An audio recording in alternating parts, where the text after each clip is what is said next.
Olá, sejam todos muito bem-vindos. Meu nome é Estevão Herculano, esse é o podcast da Igreja Presbiteriana de Jundiaí e no episódio de hoje nós conversaremos sobre aconselhamento bíblico. Roda a vinheta.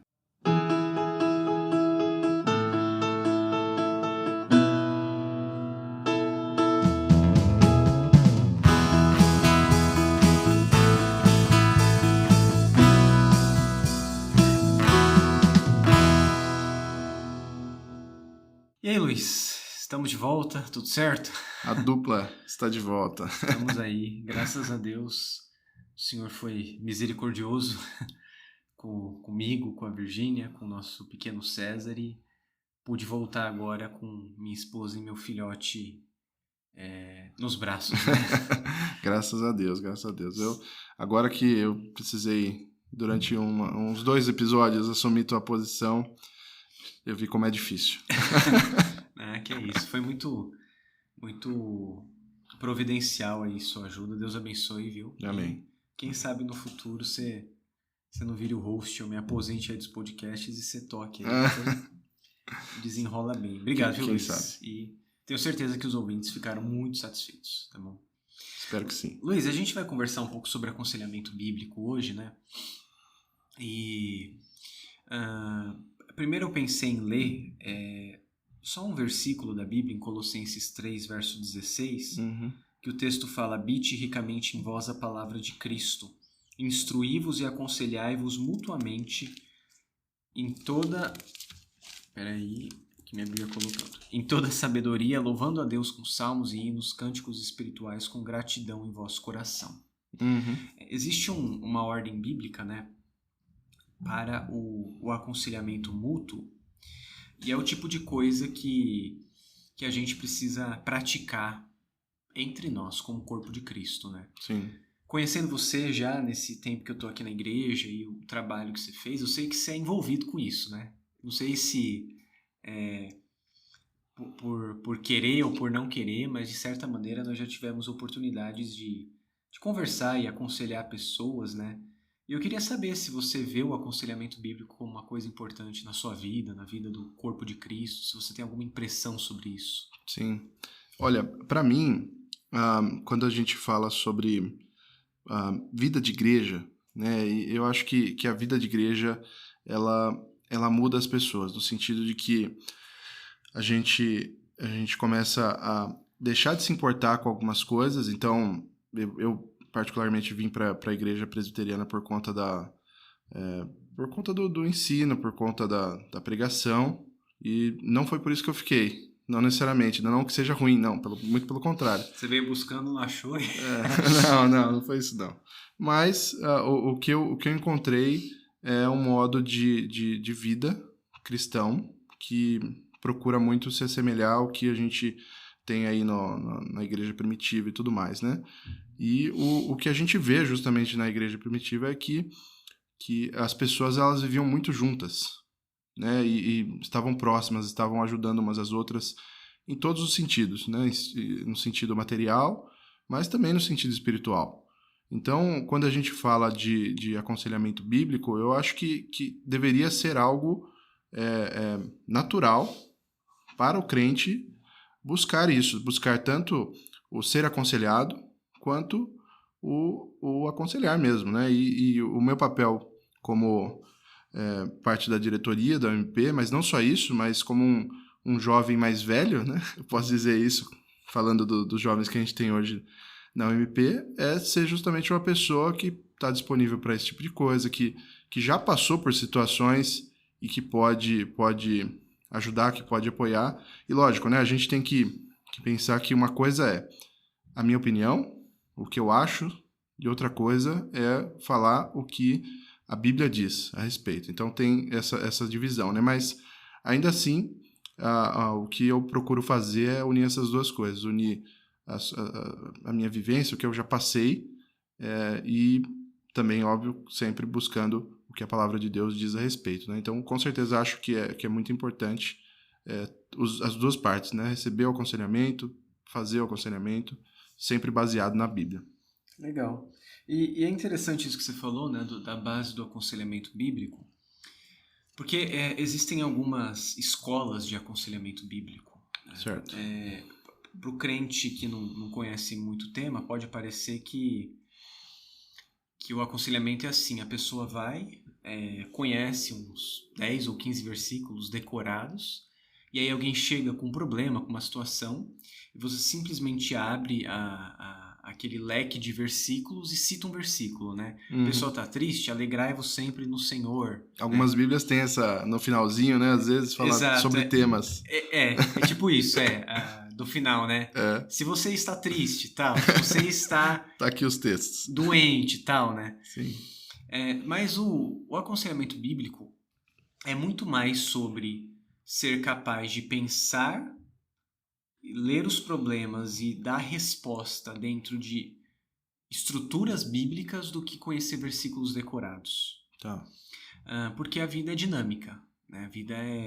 A vida não é preto no branco o tempo todo. Então, existem várias escolas de aconselhamento bíblico, algumas das quais nós podemos chamar de integracionista, que integra aconselhamento com psicologia. Ok. Outras escolas que são, de fato, bíblicas, em que se preza a suficiência da Sagrada Escritura. Né? Mas existem algumas escolas. Né? Só para falar um pouco dessa ideia do aconselhamento, eu acho que é legal remeter a um personagem importante do século passado chamado Jay Adams. Foi um pastor reformado que reavivou o assunto do aconselhamento bíblico lá nos Estados Unidos, né, na América do Norte, porque ele começou a perceber, Luiz, que o aconselhamento bíblico tinha sido completamente substituído por categorias da psicologia. Tá. Então, por exemplo, a pessoa precisava Isso quando? Que foi mais ou menos esse período? O Adams, se eu não me engano, na década de 60. Ok. Então, quando se falava sobre aconselhamento, a ideia sempre era a ideia do psicólogo. Né? E o Jay Adams travou um tipo de cruzada, né, com isso, principalmente com um livro dele, que foi o livro que gerou um grande alvoroço na época, chamado Competent to Counsel, né, ou Competente para Aconselhar, né? Que foi traduzido, se eu não me engano, como O Conselheiro Capaz. Ok. E aí tem outros, Manual do Conselheiro Cristão e tal. Mas o que o Jay Adams fez foi resgatar a ideia do aconselhamento bíblico, olhando para o Novo Testamento, a partir do termo noutetel, ou noutétesis, que significa exortação. Tá. Ele olha na Bíblia, lá no Novo Testamento, esse termo, e enxerga que a Bíblia fala sobre a necessidade de o povo se exortar mutuamente, aconselhar mutuamente, como nós lemos. Né? Então, o que é isso? Aconselhar é colocar uma exortação no coração da pessoa. Ler a situação a partir da ótica bíblica, e para isso você precisa conhecer a Bíblia, porque o que a gente pode fazer hoje em dia, Luiz? Nós temos várias escolas de psicologia, por exemplo. A nossa cultura é rodeada por coachings, não é? Modernos e tal. Então, quando nós nos deparamos com um problema, se a gente não tiver uma estrutura firmada na Bíblia, de pensamento, raciocínio e visão de mundo, cosmovisão, Sim. Nós podemos ler aquele problema não como a Bíblia mostra, mas como outras ideologias mostram. Então você vê, por exemplo, uma pessoa que é irada, né? Uma pessoa que tem problema com ira. Às vezes as pessoas podem olhar para essa pessoa e o conselheiro diria o quê? Você precisa tratar um pecado no seu coração chamado ira. Mortificar isso. Certo. Não dar lugar à ira. Não deixar se pôr o sol sobre a sua ira. Analisar situações em que a pessoa fica irada e ver como diminuir isso, né? Santificar isso. Então, é um problema do coração. Agora, se a pessoa não tem essas categorias, o que ela vai pensar? Olha, você pode usar essa sua ira para se projetar e ela pode ser o trampolim para você se sobressair. Pode ser um traço de personalidade diferente dos outros, sei lá. Entendeu? Isso seria uma coisa que um psicólogo diria. Eu acho que um psicólogo não, mas talvez um coach empresarial poderia dizer isso. Sim. Né? Não tem problema a ira. O problema da ira é você usar errado, mas um líder precisa ser irado, por exemplo. Ele precisa ser capaz de humilhar alguma pessoa se necessário, sei lá. Ou então sempre apelar para termos de diluir o pecado, né? Tipo assim, olha, você praticou, o camarada quebrou a cara do outro, né? Uhum. Aí o que dizem pra ele? Olha, a pressão que você sofreu foi muito grande, então você pode alegar que você não estava são na hora, né? Enfim, e aqui eu não estou dizendo que não existam doenças, tá? Existem doenças, obviamente, mentais, né? Só que nós vivemos em uma cultura que dilui o tempo todo o pecado e o erro e joga na conta das circunstâncias, joga na conta de falhas do ambiente, né? Sim. E por aí vai. Então, o aconselhamento bíblico que o Jay Adams retoma lá no século passado tem a ver com isso, com a suficiência da Escritura e a Escritura mostrando, né, os pecados que nós praticamos. Sim. Uma coisa que recentemente a gente tratou com jovens na plenária, inclusive, a gente falou do Salmo 77. Tá. E esse salmo, ele é um salmo muito interessante porque ele tem uma divisão, assim, no meio dele, a partir do verso 10, eu acho, deixa eu ver aqui. A partir do verso 11.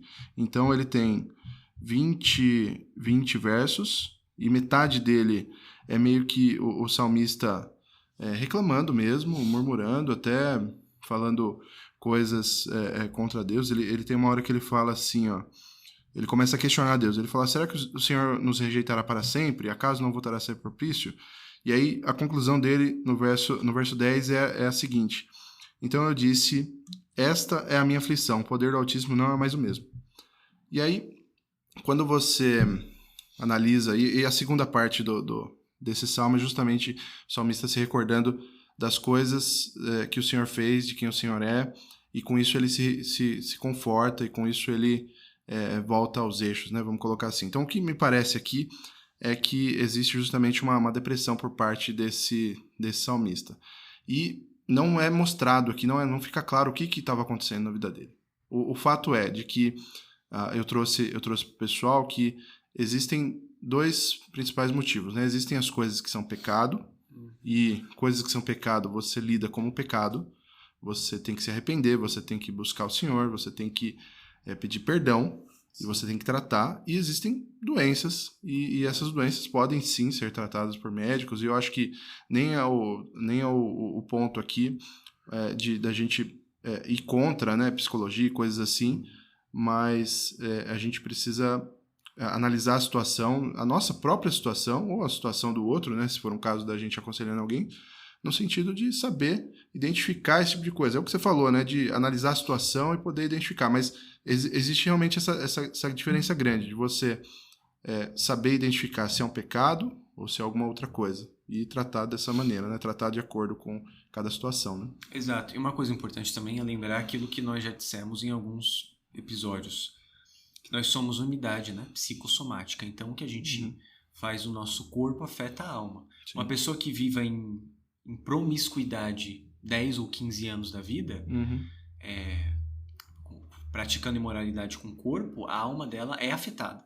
Sim. Então ela não é a mesma. A alma dela foi deformada pelo pecado. E uma pessoa que tem problemas na alma, de não confiar em Deus, de não suportar, não ter o controle de tudo, o corpo dela também se afeta. Então, a pessoa pode precisar, por exemplo, tomar remédios de tanto querer controlar a situação e ser controlador. Certo. Entendeu? E isso afeta o corpo, porque nós somos unidade. Agora, é óbvio, existem doenças, né? E a pessoa precisa de tratamento médico se as ter. Mas pecado é pecado. A gente precisa continuar anunciando isso. Dizendo isso. Exato. Uma coisa que eu queria dizer, Luiz, é que existe um livro de Eric Johnson, que é um autor importante na área do aconselhamento, chamado 5 Views, 5 visões do aconselhamento bíblico. E lá ele mostra quais são as principais escolas, né, e visões que se tem hoje no aconselhamento bíblico. Certo. Indo da menos comprometida com a suficiência da Escritura para mais. Tá. Então, qual seria a menos? Uma chamada níveis de explicação. É o tipo de Sabe quando a pessoa diz o seguinte, a Bíblia é uma coisa, a medicina é outra? Tá. Nós temos níveis diferentes de explicação. Certo. Então, o dogma nunca pode tocar no biológico. Uhum. Isso é uma escola, por exemplo, de aconselhamento que existe, que fala, bom, olha, é o seguinte, se a pessoa tem uma doença e foi diagnosticada com aquilo, o pastor, a igreja, não pode aconselhá-la de maneira nenhuma nessa área, porque não pertence a eles essa área. Mas aí eu vejo que o problema principal nesse caso é que a doença ou a situação da pessoa, ela acaba tirando todo o pecado da jogada. Exato. Pode haver uma doença, mais uma vez ratificando, sim, porém existe a parte espiritual, existe a parte do pecado, da unidade da pessoa como um todo. Uhum. Fora que o que as pessoas praticam tem consequências na vida de outros, né? Então, a gente acredita que a Bíblia toca todas as áreas da vida. Sim. Não existem áreas em que Deus não toque. Uhum. Existem pessoas despreparadas dizendo coisas erradas e querendo fazer conexões que a Bíblia não faz. Isso existe. Uhum.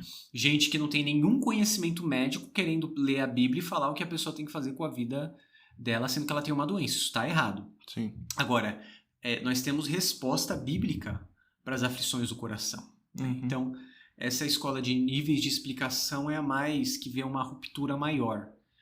Do natural para o espiritual, que a gente sabe que não existe. Sim. Existe a visão integracionista, né, que é a visão que integra psicologia e fé. Então você tem autores, por exemplo, que tentam pegar o melhor da psicologia, unir ao melhor da fé e fazem tratamentos com, por exemplo, teoria cognitivo-comportamental, né, TCC, com outras, né, escolas de psicologia, usam técnicas da psicologia, se valem disso para identificar problemas, por exemplo. Uhum. Essa é uma escola mais amena, mas ainda assim a gente não pode tratar psicologicamente só da pessoa sem que a fé dela seja expressa, né? Porque o nosso coração está comprometido com a nossa fé. Uhum. Então, de alguma maneira, a fé daquela pessoa reflete naquilo que ela está fazendo. Sim. Uma terceira visão é a psicologia cristã. Isso não existe no Brasil, Luiz. Isso existe nos Estados Unidos. Nos Estados Unidos existe a possibilidade de uma psicologia cristã. Aqui não poderia, Aqui né? não pode. Aqui no Brasil é proibido que profissionais, né, da psicologia façam proselitismo. Uhum. Então não existe uma escola de psicologia cristã no Brasil. Mas não tem como não fazer, né? Acho que esse é o ponto, né? De certa maneira não, né? A gente não é que finge, mas a gente tenta dar um jeito, mas não há neutralidade, né? Uhum. Nem na nossa profissão, na mídia, em nenhum lugar. Nós somos governados por pressupostos. Então é isso, né? Uma quarta escola é a escola da transformação da psicologia. É a ideia de ver o que há de bom na psicologia e redimi-la. Ok. Então, isso existe não só na psicologia, mas autores como o calvinismo holandês, o Abraham Kuyper, por exemplo, tinha essa ideia reformacional e, de certa maneira, transformacional, de que havia instituições na sociedade que podiam ser redimidas, né? Universidades, hospitais, instituições a partir das quais a fé cristã poderia ser vista, né? Então, nessa visão, existe a possibilidade de fazer uma redenção de certas categorias da psicologia. Okay. E a última é o aconselhamento bíblico, que é a Bíblia é suficiente, né? A escola de David Powlison, Jay Adams, alguns outros, né? Aqui no Brasil nós temos alguns autores, Lu Priolo, que se eu não me engano faleceu há pouco tempo. A Nutra Editora publica muito material de aconselhamento bíblico. A Editora Cultura Cristã publica também, né? Então, tem essas escolas todas, né? Tudo isso é interessante para que os nossos ouvintes entendam que aconselhar pessoas é muito sério, né? Sim. Que falar, dar instrução às pessoas para que elas tomem decisões na vida é uma coisa muito séria. Porque um conselho errado pode desgraçar a vida de uma pessoa. Sim. Então, é por esse caminho aí, né? Não sei se você conhecia, Luiz, essas escolas, já tinha ouvido falar disso. Não conhecia, não. Mas uma coisa interessante para mim, por exemplo, já falando mais sobre a própria questão da Bíblia, né? Quando a gente usa justamente a Bíblia para aconselhar alguém, é o que você disse, é um perigo porque a gente pode acabar levando a pessoa a outras coisas. E a Bíblia, ela não é um manual de instrução, e é isso que talvez se fosse, seria mais fácil nesse caso, né? De falar, olha, nessa situação faça isso, nessa situação faça aquilo. Mas não é assim, né? A gente encontra uma história, né? Vários livros diferentes, com autores diferentes, com ideias diferentes, e a gente precisa realmente entender o contexto geral, analisar a situação e poder aconselhar justamente a pessoa. O que eu vejo muito nessa parte, assim, falando mais de, sei lá, às vezes a pessoa está com um problema, e um crente mesmo. E aí o que costuma acontecer? Sei lá, a pessoa está com ansiedade, ela está com algum problema que é ansiedade, e ela vai num psicólogo. E aí ela também passa com um pastor ou conversa com um amigo cristão e tudo mais. Acaba que, me parece, isso aqui é só uma impressão, né? Mas me parece que o psicólogo ou que a medicina acaba tendo mais peso do que a Bíblia. E eu acho que a gente precisa tomar muito cuidado nesse sentido, né? Óbvio, como eu disse, a gente não pode colocar exatamente a nossa opinião, eu digo a gente, pessoas que estão procurando fazer esse tipo de coisa com aconselhamento bíblico, e tem que colocar o que a Bíblia diz, e o que a Bíblia diz tem um peso muito, tem um maior peso, né? Sempre tem que ter. Então, para mim, eu acho que esse é uma preocupação que eu vejo, algo que eu vejo das pessoas quando buscam ou quando tem problemas, né? Uma coisa importante de dizer é que a psicologia não é psiquiatria. Já é uma coisa importante, né? Tá. Porque o psicólogo não é médico. Né? Então, o que a psicologia tem? Tem suas escolas, tem sites interessantes, Ok. né? Não dá para dizer que não. Tem técnicas interessantes. Mas é como uma filosofia também. Né? Você tem filosofias super interessantes, né?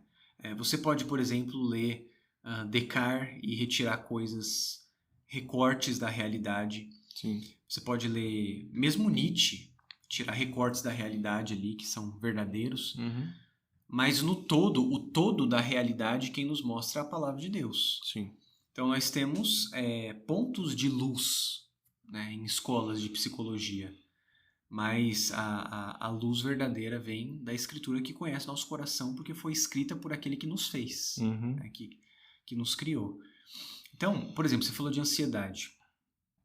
Há um nível em que a ansiedade se torna doença. Sim. Mas antes, ela foi um pecado do coração. Né? Então, Jesus não fala isso, não andeis ansiosos por coisa alguma, quanto ao vosso corpo, que é a vez de vestir ou que é a vez de comer, né? Deus dá todas essas coisas para vocês. Ele fala, olha os pássaros, né? Olha os lírios no campo, que não trabalham, não colhem, nem fiam, e ninguém se vestiu, nem Salomão em sua glória se vestiu como qualquer um deles. Sim. Então, Jesus mostra que o remédio primário para a ansiedade é confiar em Deus, né? E basta cada dia seu próprio mal. Então, agora, Luiz, imagine uma pessoa que anos e anos foi passando e com o coração ansioso. Sim. 10 anos, 15, 20. É óbvio que essa pessoa terá sua alma e corpo afetadas e precisará tomar um remédio. Por quê? Porque aquilo modificou ela, fez mal a ela, mudou. E mais uma vez, eu não sou médico, né? Mas mudou o modo como o corpo e a mente funcionam. Né? Os caminhos criados fizeram isso. Então é uma deformação da pessoa por completo mesmo. Então é isso. Por exemplo, uma pessoa jovem que vem pedir conselho sobre ansiedade, qual o melhor caminho para ela? Olha, você é muito nova, você não entende muitas coisas da vida ainda. A sua ansiedade não é justificada frente ao que ainda está por vir, né? Então, assim, tenha calma, faça as coisas com calma, o mundo não vai acabar, né? E ver situações em que a pessoa está passando e tentar aconselhá-la, né? Mas é uma área difícil, Luiz, até pelo fato de que o aconselhamento não é resolução de problemas. Isso é uma outra coisa importante para dizer. Tá. Quando a gente aconselha alguém, o nosso papel não é solucionar problemas. É direcionar a pessoa a Cristo naquela situação. Certo. Então, às vezes uma pessoa vem pedir conselho em uma situação, você acha que eu, sei lá, o que você acha que eu faço com o meu dinheiro, sabe? Cara, não sei. Eu sei o que a Bíblia fala que os crentes, como os crentes devem administrar o dinheiro. Mas eu não sou consultor financeiro, né? Ou, por exemplo, você acha que eu deveria investir naquela pessoa tal? Não conheço, não sei. O que eu sei, o que a Bíblia mostra, quais são as categorias de um crente que um crente deve buscar em outro crente para namorar, noivar e casar. Sim. Então, o aconselhamento é nesse sentido, né? Não é no sentido de... Agora, a pessoa vem pedir um conselho claro, a gente fala a verdade. Né? Tem que falar, né? Tem que falar. Olha, aquela pessoa, olhando como crente mais maduro, não dá para casar. Por vários motivos. E aí você mostra, né? Biblicamente, tudo. Mas é isso. Muitas vezes as pessoas querem que você solucione o problema. Elas não querem que o coração seja mudado e que elas consigam resolver o seu próprio problema. Elas querem a cesta cheia de peixe, não a vara para pescar. Da mesma forma que eu disse, né, que a Bíblia ela não é um manual de instrução de faça isso, não faça aquilo, por mais que tenha isso também, né? Mas me parece que também, da mesma forma, as pessoas elas querem soluções simples, né?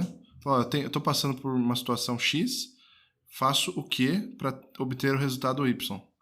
Então, isso acaba fazendo com que a pessoa não esteja disposta a olhar para dentro de si e, como você disse, e se aproximar de Cristo, que é o que todos nós precisamos caminhar sempre para isso, né? De acordo com... independente da situação.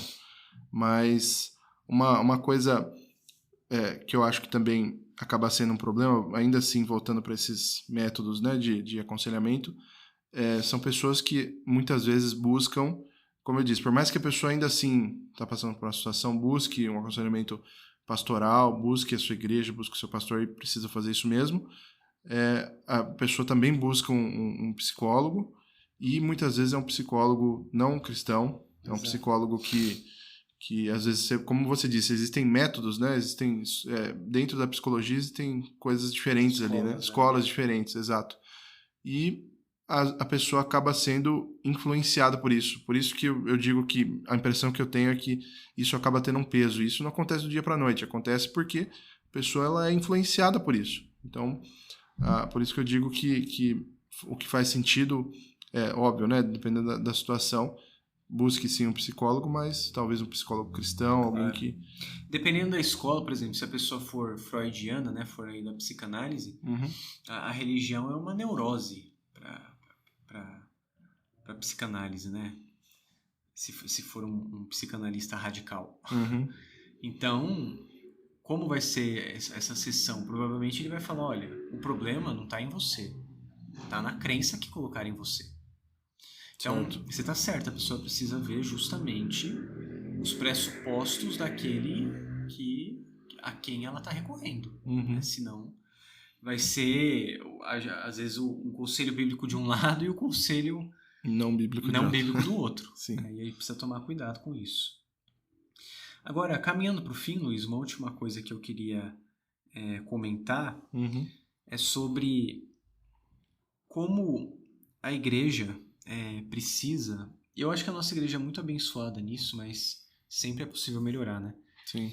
Mas como a igreja precisa reconhecer a necessidade de aconselhamento mútuo. Né? Existe um livro chamado Criando uma Cultura de Aconselhamento na Igreja. Bem específico, né? E é uma das coisas que precisaria haver. uma cultura de abertura para receber conselho e abertura para dar conselho. Não no sentido de intromissão, mas você mesmo disse, a vida de igreja nos muda, né? Então a convivência, a comunhão dos santos, o modo como nós vivemos com os irmãos modificam a gente. Muitas vezes você recebe um conselho de uma pessoa inesperada, um crente mais maduro, Sim. que às vezes nem é seu amigo, assim, tá na igreja, você nem conversa muito, e isso é uma bênção para sua vida. Sim. Ou você é confrontado com um pecado, você fala, nossa, eu podia tomar uma decisão e considerar isso também. Então, existe essa necessidade de a igreja enxergar o aconselhamento, primeiro no sentido direto, pela pregação da palavra, mas também no sentido geral, né? O J. Adams dizia que o ministério da palavra é o ministério público e privado da palavra, no púlpito e no gabinete. Né? O ministério da palavra compreende pregação e aconselhamento. Os dois são pregação. Então, nós devemos trabalhar, Luiz, para ter conselheiros entre nós. Homens, mulheres sábios, que conhecem a Bíblia, maduros, que sejam capazes de dar a razão da esperança que há neles e ajudar as pessoas por meio de aconselhamento. Né? Ou seja, quando a gente, por exemplo, pegando o exemplo da nossa própria igreja, né, nós temos aí mais de 200 membros, né? Nós temos 3 pastores e quantos presbíteros? 10 presbíteros? 10, né? Ainda assim, é uma quantidade muito pequena. Sim. Ou seja, se todo mundo precisar de aconselhamento e só for até os pastores da igreja, vocês vão ter muito trabalho. Esse é o ponto, né? Então, eu concordo com o que você disse. Eu acho que a gente precisa realmente criar essa cultura e estar disposto tanto a receber quanto a dar também conselhos.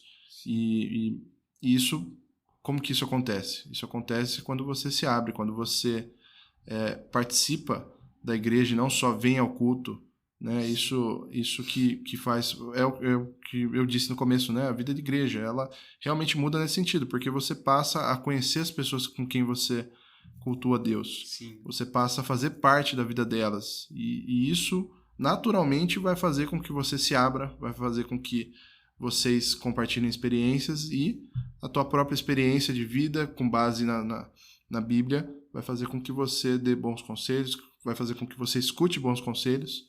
E esse é o caminho, né? Eu diria. Com certeza. É isso, Luiz. Mais alguma coisa a dizer? Não.